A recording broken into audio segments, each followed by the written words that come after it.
So you came on Sunday, heard a good sermon, sure seemed like you really were learning, but that was days ago.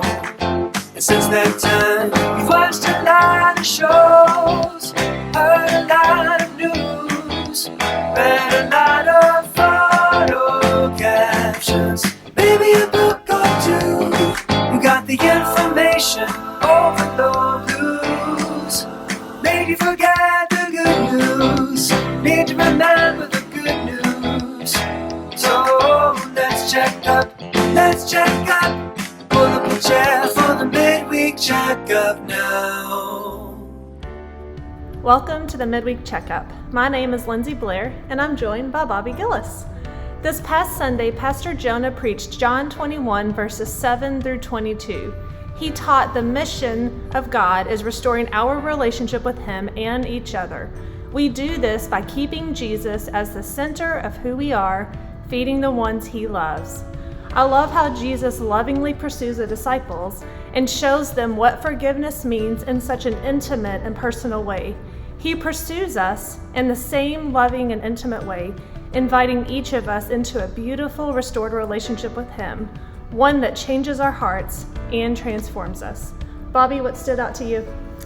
Jonah pointed out a pattern in the Gospel of John where Jesus states a truth, then shows what that truth does, and finally invites us to live out that truth. It's something to watch for when you're reading this Gospel. Now, for anyone who missed the sermon or needs help remembering, let's do a quick recap. Okay. Jonah began by saying that the mission of Jesus was our adoption into God's family, restoring our relationship with God. Forgiveness of sins is a means to that end. We are created for community and rescued for a relationship. We see this clearly in the final scene of John's Gospel.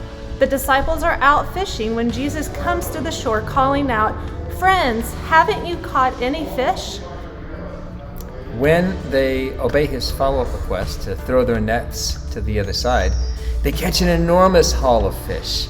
Then he calls them to breakfast around the fire he has made, and he follows that by taking Peter on a walk.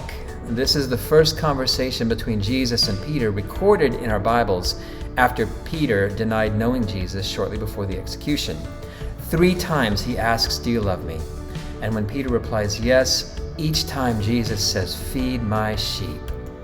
Maybe you're like John, wondering what to think about this. Maybe you're like Peter, wondering what to do about this. If so, carry this story with you and consider what it might mean for you to hear Jesus say, "Feed my sheep." Jonah pointed out that the disciples didn't even get it right then. Peter hears what Jesus has to say about his death, and his immediate concern is how John will die, but that wasn't the invitation. It wasn't to know the details of everyone else's story. It wasn't to know what someone else is supposed to do or how someone else should respond. Jesus simply, directly says to Peter, "Feed my sheep."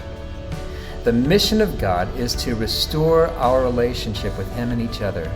We do this by keeping Jesus as the center of who we are.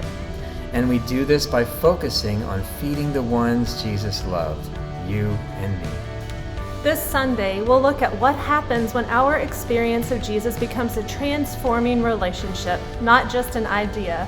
And in Bible Fellowship, we'll talk about Acts 11 together, where a Roman soldier and his family give their lives to Jesus, and Peter must explain to fellow leaders why he welcomed the Romans into God's family. Join us and bring a friend.